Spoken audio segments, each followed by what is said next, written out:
base opérationnelle de Penticton, au sud de la Colombie-Britannique.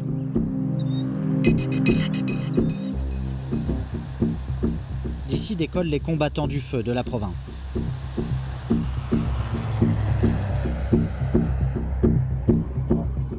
À bord de ce petit avion de pointage, l'officier d'attaque aérienne Greg Adams.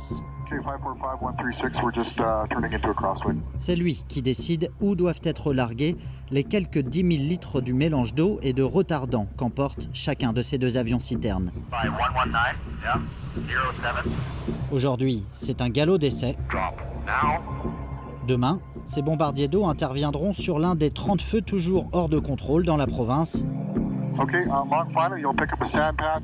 Plus d'une centaine de foyers sont actifs au moment de notre tournage, selon le Centre interservice des feux de forêt du Canada. Au sol, dans plus de 9 cas sur 10, une force de réaction rapide de 3 à 4 pompiers aguerris. Arrivés par la route, quand il y en a une, par les airs, dans les zones les plus isolées. Le Canada, c'est 10 millions de kilomètres carrés, 20 fois la France, et plus de 8000 départs de feu chaque année. Le deuxième plus grand pays au monde est aussi celui qui se réchauffe le plus vite, jusqu'à 3 fois la moyenne mondiale dans le cercle arctique, selon Environnement Canada. Okay, let's launch Group 8 off of Fort St. John. Depuis la base de Kamloops, à 250 km de Penticton, Eric Antifaev centralise, évalue et déploie la réponse aérienne aux feux de forêt. Paco, we have a new target on the board. Golf 75192, who would you like to launch? Okay, launch Group 8 off Fort St. John to Golf 75192. La flotte, pourtant fournie et parfois débordée par les urgences, mais elle peut compter sur une solidarité rare, bien au-delà des frontières de sa province. Quand on est très pris, on va avoir à peu près 20 avions-citernes et jusqu'à 200 hélicoptères engagés qui vont se déployer sur la province. On peut aller au-delà de ces effectifs en faisant appel à du personnel saisonnier ou d'autres services, donc des provinces voisines du reste du Canada et des États-Unis. Et si ça se corse vraiment, on fait appel à l'Australie, à la Nouvelle-Zélande, à l'Amérique du Sud, à la Corée du Sud, partout dans le monde. Des renforts du monde entier, il en a fallu ici, l'été dernier, pendant ce que beaucoup ont appelé la saison de l'enfer. « 15 millions d'hectares ont été emportés par les flammes, selon le dernier bilan officiel. C'est 7 fois plus qu'une année normale pour Eric et son équipe, du jamais vu au Canada.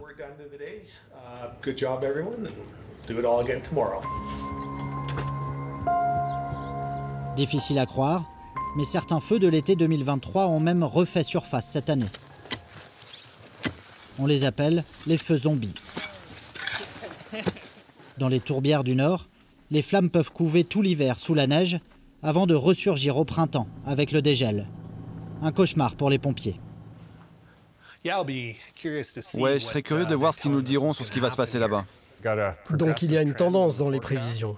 Contre les feux de forêt, une autre bataille se joue dans les coulisses du centre, celle de l'unité des prévisions de Neil McLaughlin. Indispensable pour répartir les avions, les hélicoptères et les quelques 1500 soldats du feu déployés chaque été en Colombie-Britannique. On a toujours des conditions assez sèches dans le nord-est, beaucoup de feux souterrains, beaucoup d'arbres tombés à cause du vent et à cause de ces feux au sol. Sur un territoire aussi immense, seule la pluie peut parfois stopper un brasier. Et si la sécheresse de 2023 a traumatisé le monde, Neil McLaughlin prévient, les pires records restent à venir. Là, on parle de milliers de kilomètres de périmètre actif. On ne verra peut-être pas toujours autant de surfaces brûlées, mais clairement, une plus forte activité, des saisons plus chargées avec beaucoup de fumée dans l'air, ce qui va sans doute limiter les activités de plein air. Des mesures existent pour atténuer ces futures saisons d'incendie, mais le climat est clairement plus propice à des incendies plus fréquents et plus agressifs. Des incendies plus violents et plus fréquents, loin des villes, mais pas de l'air qu'on y respire.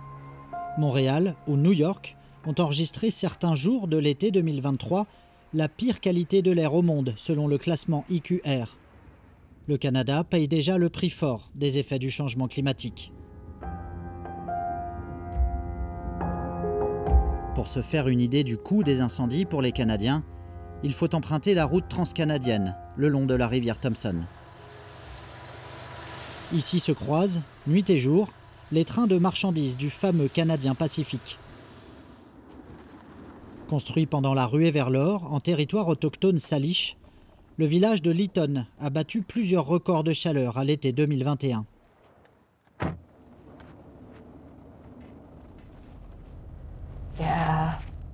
Oui, difficile de croire que ça fait déjà 3 ans. Denise O'Connor, maire du village, a grandi dans cette vallée battue par les vents, été comme hiver. Un après-midi de juin 2021, emprisonné sous un dôme de chaleur, le thermomètre affiche 49,6 degrés. Peu de temps après, Denise est sur le pas de sa porte, face à une gigantesque colonne de fumée. Un jour que je n'oublierai jamais. Le feu est parti de l'extrémité sud de la ville et l'a traversé, mais il a aussi remonté la colline vers l'endroit où je me trouve, de l'autre côté de la voie ferrée. Je suis sortie sur le trottoir et j'ai regardé l'autre bout de la rue. Il y avait des gens qui couraient partout, qui frappaient aux portes, qui criaient aux gens de sortir. Des gens qui couraient littéralement pour sauver leur peau. Et puis découvrir que tout avait disparu, c'était juste un traumatisme en plus. Selon les témoins, 20 minutes suffisent alors aux flammes pour ravager le village de bout en bout. La catastrophe fait 2 morts et 32 000 déplacés. 90% des constructions de la municipalité sont en cendres.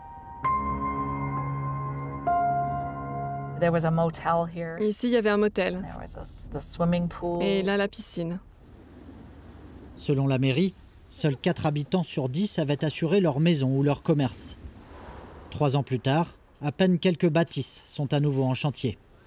Cette famille, ils avaient une assurance, donc ils reconstruisent. Leur objectif, c'est de rendre leur maison aussi résistante que possible aux incendies. Malheureusement, certains ont décidé d'aller faire leur vie ailleurs. C'est vraiment triste qu'il ait fallu 3 ans pour en arriver là. C'est un mode de vie ici. Les feux nous entourent. Quand on regarde les montagnes, on s'aperçoit qu'elles ont été brûlées au fil du temps par les feux de forêt. C'est sec, il fait chaud. On le sait, ça. Je ne pense pas que cela ait fait fuir tant de gens que ça. Je pense que pour la plupart, vous savez, les gens se sentent chez eux ici. Selon le Bureau d'assurance du Canada, face aux catastrophes naturelles, 1,5 million de foyers ne peuvent déjà plus protéger leur maison et devront se tourner vers le gouvernement en cas d'accident. La moitié de la croissance du PIB canadien pourrait être engloutie par le coût des changements climatiques en 2025, selon l'Institut climatique du Canada. Nous prenons la route de Kelowna, 3e plus grande ville de la province. Ici, même le prestigieux campus universitaire a dû être évacué d'urgence en août dernier. À l'ouest, là-bas, entre les collines, c'est là que le feu de McDougall Creek s'est déclenché. Il brûlait sur une pente très raide, dans un bois très dense. Le feu était vraiment difficile d'accès et on a eu des rafales de 70 à 80 km/h ce soir-là. À ce moment-là, lorsque vous observez ce genre de feu se comporter comme ça, peu importe ce que vous ferez. Avec quels avions-citernes ou combien d'hélicos. Il n'y a pratiquement rien à faire pour arrêter un feu comme ça, à part essayer de le contenir comme on peut et attendre que les conditions météo tournent en votre faveur. Mathieu Bourbonnais a combattu les feux de forêt dans l'Ouest pendant des années, avant de devenir l'un des universitaires les plus respectés sur le sujet. Regardez autour de nous. On a beaucoup de pins tordus et de pins ponderosa, mais aussi beaucoup de graminées et d'autres herbes mélangées, mais aussi quelques arbustes. Ce sont des types de combustibles qui varient en fonction de leur réaction à la température, à la vitesse du vent et à d'autres facteurs qui influencent le risque d'incendie. Un des capteurs est juste là. Tout en développant un réseau de capteurs pour mieux comprendre et anticiper les feux de forêt, le chercheur et son équipe tentent d'alerter les Canadiens sur l'importance de la prévention et de la préparation aux futures catastrophes, souvent résumée en un mot ici, FireSmart. Le FireSmart, c'est super important pour tous ceux qui vivent en Colombie-Britannique, dans ce type d'interface entre zone urbaine et zone sauvage. On a un vrai rôle à jouer là-dedans. Quand on aménage autour de chez soi, quel type de plantes planter? Ou des arbustes ou des cèdres? Dans la région, les cèdres, c'est ce qu'il y a de pire. C'est comme des allumettes. Aux municipalités, comment réfléchir à la manière dont on bâtit nos communautés? Comment réduire les risques dans ce type de zone pour que quand un incendie se déclare, il ne se transforme pas en un de ces méga-feux destructeurs qu'on voit aujourd'hui? Longtemps négligé, le savoir-faire des communautés autochtones, l'utilisation de contre-feux ou l'implantation d'espèces végétales plus résistantes aux flammes permettrait donc de mieux protéger les zones habitées et les infrastructures stratégiques au Canada.